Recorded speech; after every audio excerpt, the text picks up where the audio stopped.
Hello everyone, আসসালামু আলাইকুম। গরমের তৃপ্তিদায়ক খাবার লাউ ডাল। আর লাউ ডালটা গরমের দিনে খেলে এতটা শান্তি লাগে কি বলবো।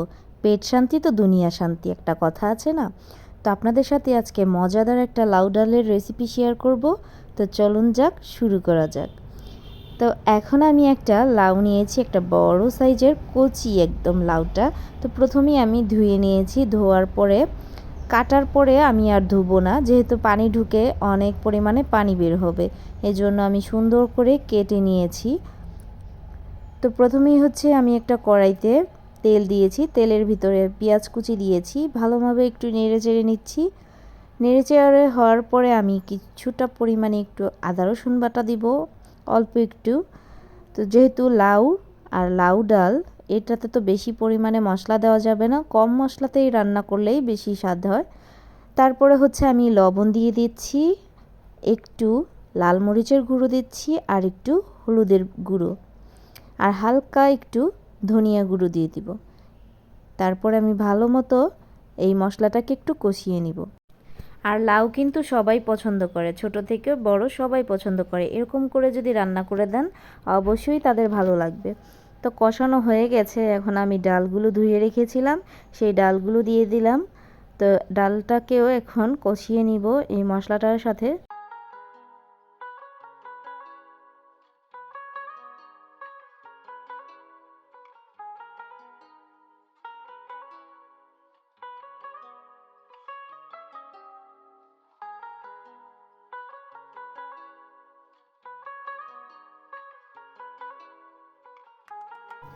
এখন অল্প একটু পানি দিয়ে ডালটাকে আরও একটু কষিয়ে নিব।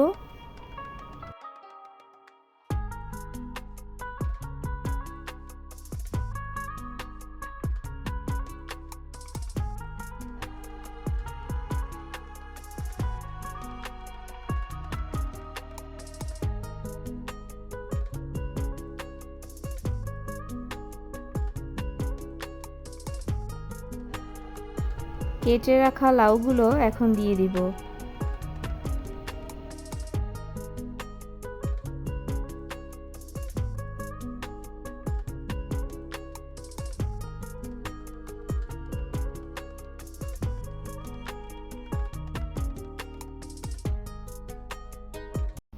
এখন আমি 5 মিনিটের জন্য ঢেকে দিব।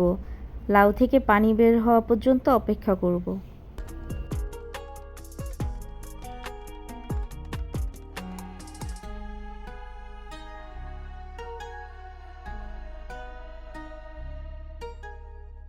পাঁচ মিনিট পরে ঢাকনাটা খুলে নেড়ে চেড়ে দিচ্ছি ভালো মতো। এখন সিদ্ধ হওয়ার জন্য পানি দিয়ে দিব। ডাল আর লাউ ভালো মতো সিদ্ধ হওয়ার জন্য পরিমাণ মতো পানি দিয়ে দিব।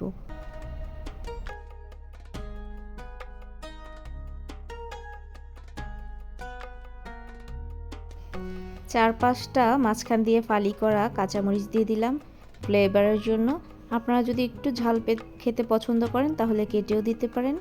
আবার ঢেকে দিব সিদ্ধ হওয়ার জন্য। তো প্রায় সিদ্ধ হয়ে গেছে আমার লাউটা, দেখতেই পাচ্ছেন কতটা পরিমাণে নরম হয়েছে এবং ঘনত্ব হয়ে গেছে ডালগুলো গুলে। তো আমার রান্না কিন্তু পুরোপুরি হয়ে গেছে।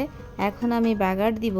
বাগারের জন্য রসুন, পেঁয়াজ কুচি আর 4-5টা শুকনো মরিচ নিব। শুকনো মরিচগুলো সবগুলো ভেজে লাল লাল করে নিব।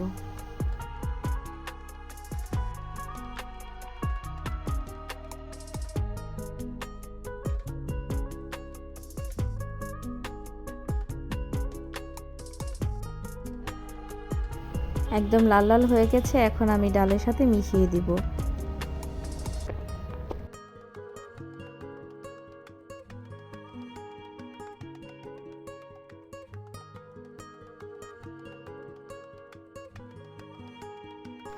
বাগারটা দেওয়ার পরে ডালের যে একটা ফ্লেভার আর এতটা পরিমাণে মজা হয় কি বলবো।